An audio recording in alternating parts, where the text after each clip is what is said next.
இன்றே டவுன்லோட் செய்து உங்கள் ஃபேவரட் ஷோக்களை என்ஜாய் பண்ணுங்க.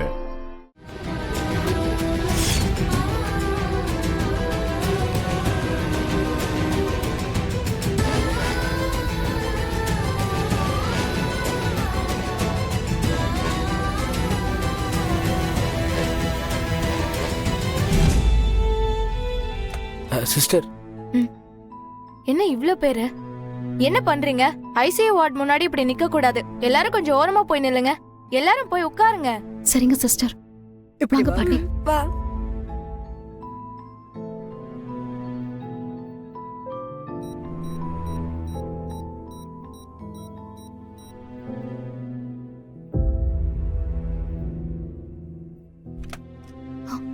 சிஸ்டர், மேடம், இங்க ஆதியோட அட்டெண்டர் யாரு? சொல்லுங்க சிஸ்டர். சாரிங்க, அவர் இறந்துட்டாரு.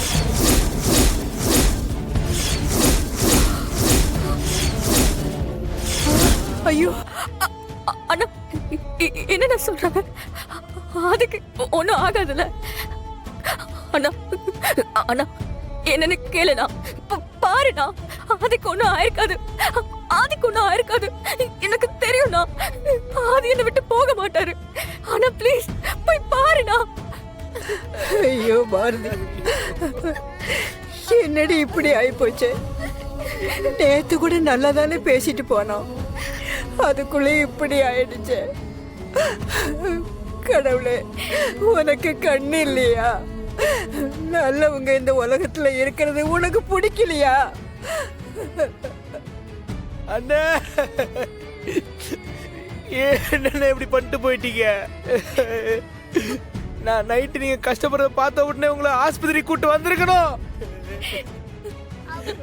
நீங்க ஒண்ணு இல்லைன்னு சொன்னதை கேட்டு நானும் பேசாம இருந்துட்டேனே. பாவி, பேசாம இருந்துட்டேனே.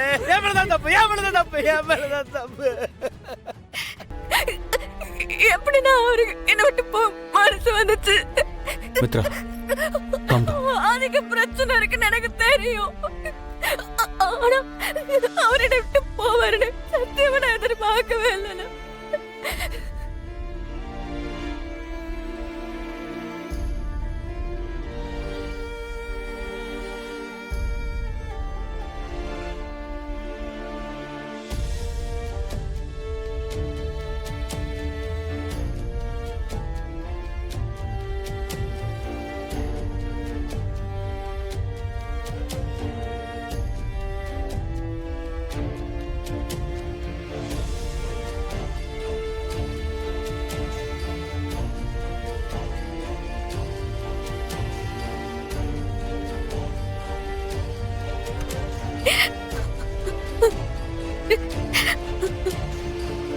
என்ன பண்ணி வச்சிருக்கீங்க? பேர் என்னன்னு கன்ஃபார்ம் பண்ணிக்க மாட்டீங்களா? டாக்டர், இறந்து போன பேஷண்டோட பேரு ஆதி. நான் வெளியே வந்து அவங்க அட்டெண்டர் இருக்கீங்களான்னு கேட்டு அதுக்கப்புறமா தான் விஷயத்த சொன்னேன். சாரி சார், உள்ள ஏற்கனவே அட்மிட் ஆயிருந்த பேஷண்டோட பேரும் ஆதி தான். அந்த கன்ஃபியூஷன்ல தான் சிஸ்டர் தெரியாம சொல்லிட்டாங்க. I am extremely sorry sir.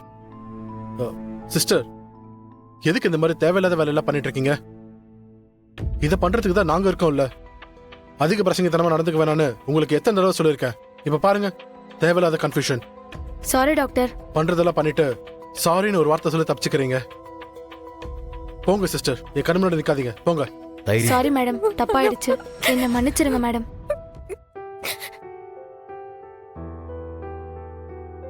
I'm really sorry sir. அதான் ஆதி தம்பிக்கு ஒண்ணுமே இல்லைன்னு டாக்டர் சொல்லிட்டாங்கல்ல.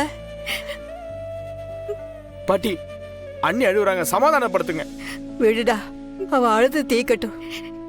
அவ மனசுல அவ்வளவு கஷ்டமும் வேதனையும் இருக்கு. அவ அழுதாதான் அவ மனசுல இருக்கிற காயமெல்லாம் ஆறும். இவளு எத்தனை பிரச்சனையை தான் தாங்குவா? கடவுளுக்கு ஏண்டா இவன் மேல கருணையே இல்லைன்னு தெரியல. குழந்தைங்களை வீட்டுக்கு அனுப்பிட்டியா தவக்கல? அனுப்பிட்டேன் பாட்டி. இப்பதான் மனோ தம்பி வந்து கூட்டு போனான். பாரதி, அழுத்தது போதும் பாரதி. பாட்டி இருங்க, நான் போய் தண்ணி பாட்டிலோ ஜூஸோ குடிக்கிறதுக்கு என்ன வாங்கிட்டு வந்துடுறேன். வாங்கிட்டு வா. பாட்டி ஏன் எனக்கு மட்டும் இப்படி எல்லாம் நடக்குது? இவ்ளோ நாள் அவர்கிட்ட என்ன பத்தின எந்த விஷயத்தையும் சொல்லாம இருக்கிறதுக்கு காரணமே அதுக்கு எதுவும் ஆயிடக்கூடாதுன்னு தான். ஆனா இன்னைக்கு நடந்ததை பார்த்ததும் எனக்கு இந்த உலகமே ஒண்ணும் இல்லாம போயிடுச்சு. நான் ரொம்ப பயந்துட்டேன் பாட்டி, ரொம்ப பயந்துட்டேன். நான் இப்போ உண்மையை சொல்ல போய் நிஜமாவே அவருக்கு ஏதாவது ஆயிடுச்சுன்னா? வேணாம் பாட்டி, அவருக்கு எதுவும் தெரிய வேணாம். நீ என்னமோ சொல்ற. சரி பாரதி, உன் மனசுக்கு எது சரின்னு படுதோ அதையே பண்ணு. அண்ணி இந்தாங்க குடிங்க.